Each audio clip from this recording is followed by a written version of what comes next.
What is going on, guys? Randall Thor 19, the man with the million, back again with another daily video. Hope your day is going well. Thanks for taking the time out of your day to drop by the channel, check out the content. I normally don't say this, but hey, if you haven't subscribed to the channel already, what are you waiting for? Hit that subscribe button. But let's move on to the topic of the day, and we're talking about Mario Kart 8 Deluxe and how its amazing first day sales basically prove how much of a disaster the Wii U really was. Now, remasters aren't a new thing. They've been going on this whole entire gen. A lot of releases on Xbox and PlayStation 4 have been remasters. Some good remasters and some bad remasters. Remasters aren't a good thing. But here we have a remaster of a game that was on the Wii U, right? So Nintendo, in their wisdom, decided to basically remaster Mario Kart 8, put it out as Mario Kart Deluxe on the Switch, and holy cow, they're rewarded with 459,000 copies in a single day. That is a franchise record for a franchise that is huge. Mario Kart is one of the biggest Nintendo IPs out there. I mean, I guess you could argue if it's a Mario IP, but Mario Kart by itself, it is a huge franchise for Nintendo.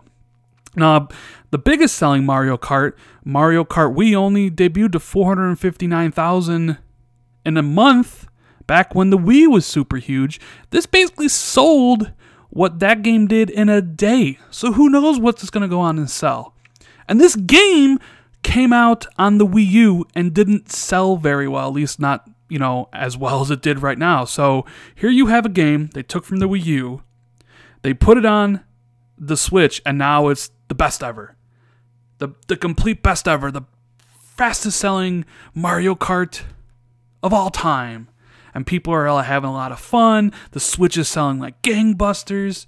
Nintendo just can't do anything wrong right now. Well, I mean, outside of maybe announcing the 2DS, but whatever.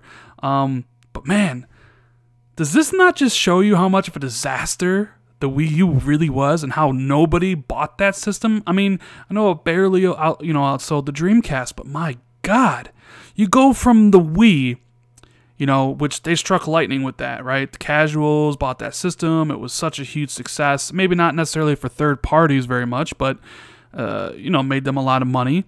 Then all the casuals left, went to mobile, right? They put out the Wii U. Nobody bought the thing, because they didn't know if it was a add-on for the Wii or whatever. So most of their games didn't sell particularly too well. And then here comes the Switch, and it's like, did they catch lightning in a bottle twice? Is it possible? Because the Switch seems to be doing extremely well right now.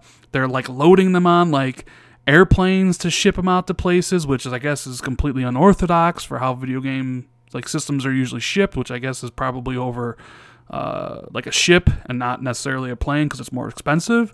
It's selling out fast. I mean, I'm not ready to say that the Switch is going to be this huge phenomenon, but it's getting there. We'll see how the holidays goes and how it's selling next year. But man, I'm currently impressed by how well the Switch is doing and how well the software seems to be selling on it. I mean, Zelda had an insane attach ratio. And now we have Mario Kart 8, which is a remaster from a game from last system, basically destroying that. It's like nobody even played it on the Wii U, and everybody's playing it now, right? It's kind of similar to basically the PlayStation 4. When the PlayStation 4 came out, you guys remembered they remastered Last of Us, and they remastered some of the Uncharted games, and it's because that Sony did research, and they discovered that about 80% of the people that owned a PS4 never actually played Uncharted. And at the time, they did some more digging, and they found that 50% of the people that bought a PlayStation 4 early on, like when it was up against the Xbox One in 2013, never owned a PlayStation 3. That's one of the reasons why PlayStation has such a lead, going in early, now and then early against the Xbox, is because a lot of Xbox owners jump ship to PlayStation and didn't play Uncharted, so they remastered those games. And then you have Uncharted 4 coming out and selling good numbers. So, I mean, remasters help, right? But this just kind of, to me, when I saw this news, I was like, well, congrats Nintendo. 500,000 copies in a day is pretty good. But then you realize, oh my God, they sold 500,000 copies of a remaster of a game on the Wii U. Oh my God. That just proves how much of a disaster the Wii U was. I mean, we all know that, but anyways, guys, let me know what you think about all this stuff about Mario Kart 8 and how much, if you thought or think the Wii U is a disaster. Let me know what you think in the comments. Hit that like button if you liked the video. Consider subscribing for more content, as I do try to put out videos daily. And I'll see everybody next time. Later.